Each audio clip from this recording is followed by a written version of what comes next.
Halo teman-teman, kembali lagi di channel Multimedia bersama saya Oki. Masih dalam pemrograman C untuk pemula, kali ini kita akan membahas tentang functions. Apa itu functions atau fungsi? Function atau fungsi adalah sekelompok pernyataan atau code pada pemrograman C yang dibuat untuk melakukan operasi atau tugas tertentu. Pada dasarnya, saat kita membuat sebuah program dengan bahasa C, minimal ada sebuah fungsi di dalamnya, yaitu fungsi main. Tanpa fungsi main, program C yang sudah kita buat tidak akan dijalankan oleh compiler. Selain fungsi main, kita dapat menambahkan fungsi-fungsi tambahan pada program C yang kita buat, teman-teman. Banyak sedikitnya fungsi tambahan ini tergantung kebutuhan kita. Pembagian fungsi apa saja yang akan kita butuhkan juga tergantung dari logic yang akan kita buat. Biasanya, kita membagi fungsi-fungsi tersebut secara spesifik sesuai dengan kegunaannya. Lalu bagaimana cara mendeklarasikan fungsi dalam pemrograman C kita? Berikut ini adalah cara kita mendeklarasikan sebuah fungsi, teman-teman. Jadi di sini ada return type, kemudian function name, kemudian di sini ada tanda kurung, di dalamnya adalah parameter list. Kemudian di dalam kurung kurawal ini ada body of the function. Oke, kita bahas satu-satu. Apa itu return type? Ketika sebuah fungsi dijalankan, biasanya akan mengembalikan sebuah nilai, teman-teman. Nah, return type ini adalah tipe data dari nilai yang akan dikembalikan oleh sebuah fungsi.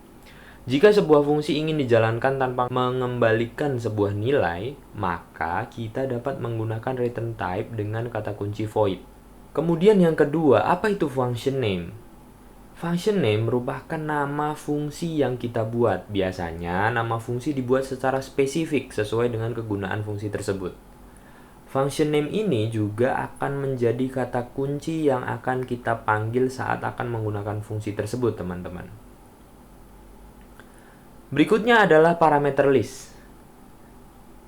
Untuk menjalankan sebuah fungsi, terkadang kita memerlukan parameter, teman-teman. Secara sederhana, parameter ini berfungsi sebagai data input yang diperlukan untuk menjalankan sebuah fungsi. Jika sebuah fungsi memiliki lebih dari satu parameter, maka kita dapat menulisnya dengan dipisah tanda koma. Untuk memanggil fungsi yang memerlukan parameter, maka kita dapat memanggilnya dengan memberikan nilai dari setiap parameter yang diminta. Nanti akan lebih jelas lagi ketika kita langsung diimplementasinya di Visual Studio Code ya, teman-teman. Oke, berikutnya adalah body of the function. Nah, di dalam body of the function ini, disinilah kita mendeklarasikan berbagai baris code yang nantinya akan menjalankan tugas-tugas tertentu. Jika fungsi mengembalikan nilai, maka di akhir body of the function ini perlu diberikan perintah return ya, teman-teman. Kemudian diikuti dengan nilai apa yang akan dikembalikan dari fungsi tersebut.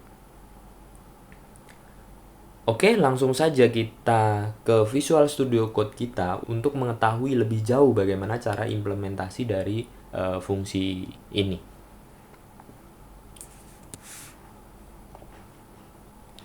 Oke, silakan teman-teman membuat file baru dengan nama function.c. Kemudian teman-teman seperti biasa includekan stdio.h. Kemudian teman-teman buat fungsi main ya. Ini yang seperti saya jelaskan tadi ya, teman-teman. Jadi minimal dalam program yang kita buat pasti ada satu fungsi ya. Namanya adalah fungsi main. Fungsi main ini fungsinya untuk menjalankan code kita ya, teman-teman. Oke, kita buat return null. Oke, seperti ini ya, teman-teman. Lalu misalnya kita akan membuat fungsi. Nah, di sini misalnya kita akan membuat fungsi jumlah ya. Contohnya fungsi jumlah ya, teman-teman. Nah, kita ingin fungsi jumlah ini mengembalikan nilai dengan tipe data double. Jadi kita tulis seperti ini. Lalu kita butuh, misalnya kita butuh dua parameter ya, bilangan A dan bilangan B. Nah, ini terserah teman-teman ya, Pak. Teman-teman akan memasukkan parameternya ini dengan tipe data apa gitu ya. Nah, misalnya di sini saya akan menggunakan tipe data double lagi ya. Double A, kemudian double B. Nah, ini berarti ketika saya menjalankan fungsi jumlah ini, saya membutuhkan dua parameter ya teman-teman, parameter A dan B, yang mana dua-duanya ini adalah bilangan dengan tipe data double. Oke. Kemudian kita buat double C sama dengan A tambah B. Oke, ini sederhana aja ya teman-teman. Kita buat satu code di mana variabel C ini menampung dari hasil penjumlahan A ditambah B. Nah, lalu kita akan kembalikan nilai dari fungsi jumlah ini adalah nilai dari C ini ya teman-teman. Jadi teman-teman tulis return C. Oke, seperti ini. Nah, ketika kita menjalankan program ini, fungsi jumlah ini tidak akan dieksekusi ya teman-teman oleh compiler ya, karena kita belum memanggilnya di dalam fungsi main. Seperti itu. Nah, gimana caranya kita memanggil fungsi ini ya? Caranya adalah kita panggil saja teman-teman fungsinya ya. Jumlah. Nah, di sini kan membutuhkan dua parameter ya teman-teman. Nah, di sini ada hint-nya ya. Kalau teman-teman menggunakan Visual Studio Code. Jadi teman-teman perlu mendefinisikan atau memberikan nilai untuk parameter A gitu ya. Misalnya kita akan kasih dia nilai 2,4. Lalu parameter B-nya adalah 5,8 seperti ini. Nah, ketika kita memanggil fungsi ini ya, maka fungsi jumlah ini akan dijalankan ya teman-teman dengan parameter A-nya 2,4 lalu 5,8 ya. Jadi ini di input di sini menjadi parameter A dan B, lalu dijalankan fungsi yang ada di dalam atau code yang ada di dalam fungsi jumlah ini. Nah, di sini akan menjumlahkan A ditambah B, lalu hasilnya ini kan ditampung di dalam variabel C. Nah, variabel C-nya ini akan dikembalikan lagi ke sini. Nah, karena variabel C ini dikembalikan lagi ke sini, ya, kita akan menampilkan hasil dari nilai yang dikembalikan oleh fungsi jumlah ini.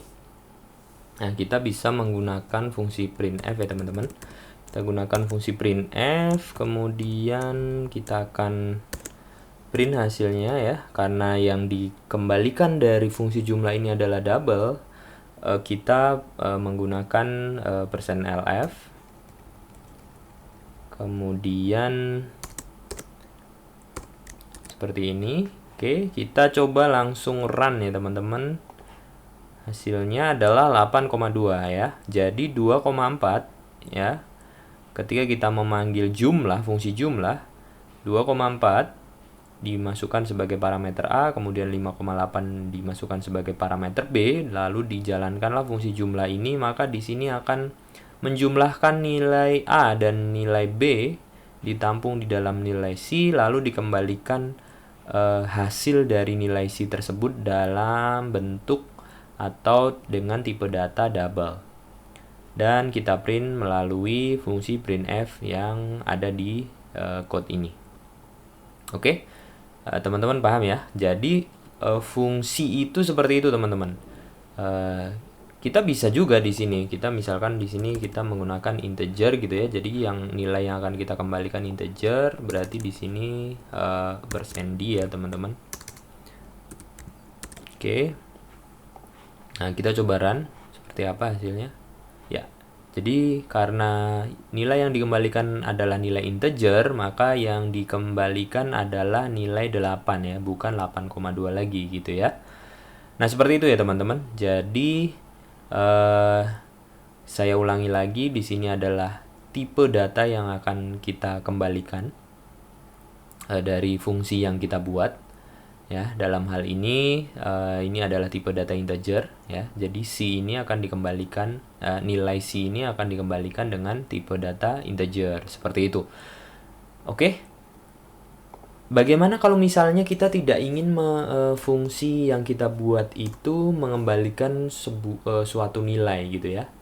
Nah, untuk membuat fungsi yang memang tidak mengembalikan nilai ya, tidak memberikan return, maka kita bisa menggunakan void ya teman-teman. Nah, misalkan void say hi ya, kita langsung coba saja. Ya, di sini misalnya kita nggak perlu menggunakan parameter ya teman-teman, jadi langsung aja say hi gitu ya, dalam kurung tidak ada parameter ya. Nah, kemudian void say hi ini misalnya kita hanya ingin menjalankan fungsi printf saja ya,